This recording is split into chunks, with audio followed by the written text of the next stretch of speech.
Athwa police પાસેથી મળતી માહિતી મુજબ ભેસાણ ગામ ખાતે રહેતા વૃદ્ધાની સોનાની લગડી જમીન પચાવી પાડવામાં આવી હતી।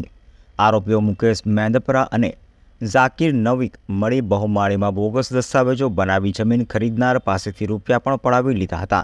જોકે સમગ્ર મામલે વૃદ્ધાને જાણ થતાં રજિસ્ટ્રાર કચેરીએ વાંધા અરજી કરી હતી અને બંને આરોપીઓ સબ રજિસ્ટ્રાર કચેરીમાં દસ્તાવેજ બનાવવા જતાં ભાંડો ફૂટ્યો હતો।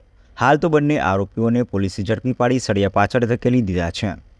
ये भैसान गांव की एक 40 बीघा जमीन है जो एक पारसी बाबा की जमीन है और उन्होंने एक वांदा अर्जी दी हुई थी सब रजिस्ट्रार में कि इस जमीन का कोई दस्तावेज कराने आए तो ये मेरा मोबाइल नंबर है, ये मेरा एड्रेस है, मुझे जान किया जाए।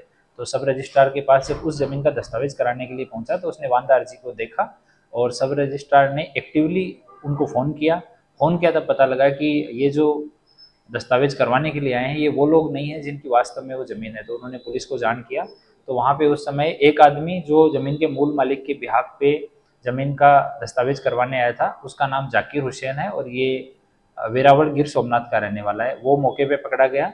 दूसरा जो ज़मीन का दलाल था मुकेश मेंदपरा, ये सरथाना एरिया में ज़मीन की दलाली का काम करता है, वो मौके पे था, वो पकड़ा गया। और दूसरे दो लोग साथ में थे, एक पीयूष शाह और एक अकबर करके, अकबर गिर सोमनाथ का रहने वाला है। ये दोनों वहाँ से पुलिस के आने से पहले भाग गए तो दो लोगों को अरेस्ट किया गया है और पूछताछ में सामने आया कि इन लोगों ने कई दिन से मार्च अप्रैल से ये लोग उस ज़मीन को देख रहे थे कि किस तरह से इसका दस्तावेज करवाया जाए। पहले उन्होंने फेक डॉक्यूमेंट बनाए, पहले उन्होंने आदमी ढूंढा कि जो ज़मीन का मूल मालिक है उसमें मिलती जुलती शक्ल का कोई आदमी चाहिए। तो प्रारंभिक पूछताछ में सामने आया कि अकबर ने इसमें मदद किया कि ये आदमी एक वेरावल में है जिसकी शक्ल उससे थोड़ी मिलती है।